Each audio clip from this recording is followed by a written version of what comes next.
ક્યારેય વિચાર્યું છે કે બાઇબલ મુજબ દુનિયાનો અંત ખરેખર કેવો હશે? સારું, આજે આપણે એક ખૂબ જ રસપ્રદ ભવિષ્યવાણી પર ઊંડાણપૂર્વક નજર કરીશું.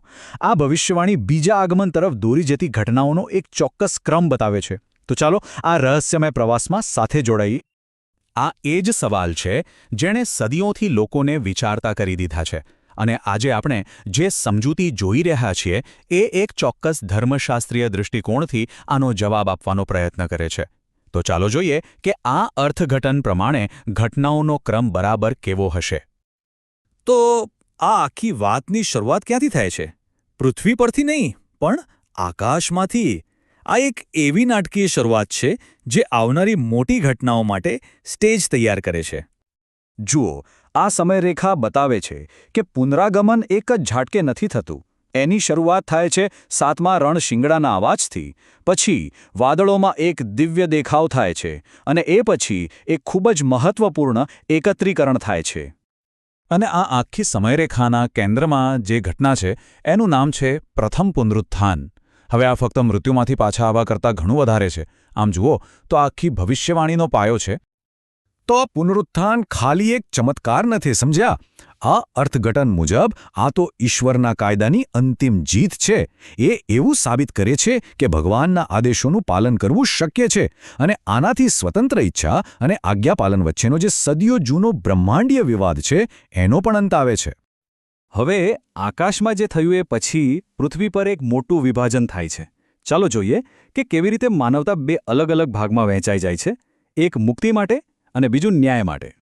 આને સમજવા માટે બે અલગ અલગ લણણીનું રૂપક વાપરવામાં આવ્યું છે. એક બાજુ છે અનાજની લણણી, જે બચાવી લેવાયેલા લોકોનું પ્રતીક છે, અને બીજી બાજુ છે દ્રાક્ષની લણણી, જે પાછળ રહી ગયેલા લોકો પર આવનારા ન્યાયનું પ્રતીક છે. તો મુદ્દો એ છે કે જ્યારે સારા લોકોને લઈ જવામાં આવે છે ત્યારે પૃથ્વી પર કોણ બચે છે? ફક્ત એ લોકો જેમણે ભગવાનનો રસ્તો નકાર્યો હતો. અને આ એકલતાનો સમય જ આવનારા ભયાનક તબક્કા માટેનું સ્ટેજ તૈયાર કરે છે. અને ન્યાયના આ સમયગાળાને કહેવાય છે ભગવાનના ક્રોધની 7 વિપત્તિઓ જે પૃથ્વી પર રેડવામાં આવે છે. ટૂંકમાં આ પાછળ રહી ગયેલા લોકો માટે પરિણામનો સમય છે. ન્યાયનો આ સમયગાળો આપણને લઈ જાય છે ઇતિહાસના સૌથી મોટા અને અંતિમ યુદ્ધ તરફ. એક એવું નામ જે લગભગ બધા જ જાણે છે, આર્માગેડન. તો આર્માગેડન સુધી પહોંચવાના 3 મુખ્ય પગલાં છે. ચાલો જોઈએ. પહેલું, ક્રોધનો 6થો પ્યાલો રેડાય છે, જે પૂર્વના રાજાઓ માટે રસ્તો ખોલી દે છે. પછી દુષ્ટ આત્માઓ દુનિયાભરની સેનાઓને એક જગ્યાએ ભેગી કરે છે. અને છેલ્લે 7મા પ્યાલા સાથે મહાન બેબિલોનનો નાશ થાય છે. પણ અહીંયા એક મજેદાર ટ્વિસ્ટ છે. ખબર છે શું? અંતિમ લડાઈ પહેલાં દુષ્ટ શક્તિઓ એકબીજા સાથે જ લડવા લાગે છે. આ આંતરિક લડાઈ જ તેમની અંતિમ હારનો રસ્તો સાફ કરી દે છે. અને પછી એક ક્ષણ આવે છે જેની આખું બ્રહ્માંડ રાહ જોતું હતું. ઈસુ અને તેમની સ્વર્ગીય સેના પૃથ્વી પર ઉતરે છે.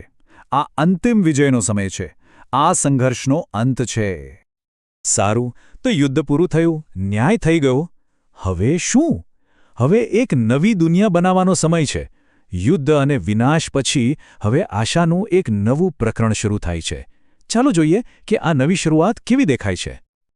આ આખા ઘટનાક્રમને સમજાવવા માટે એક ખૂબ જ સુંદર રૂપકનો ઉપયોગ કરવામાં આવ્યો છે, વરરાજા અને કન્યાનું.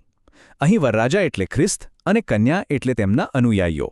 જેમ એક વરરાજા પોતાની કન્યાને લેવા આવે, બસ એ જ રીતે ખ્રિસ્ત પોતાના સંતોને એકત્રિત કરે છે, ન્યાય કરે છે અને છેવટે વિજય સાથે પૃથ્વી પર પાછા ફરે છે. તો વિજય પછી શું થાય છે? ચાલો જોઈએ. એક પછી એક બધા દુશ્મનોનો અંત આવે છે.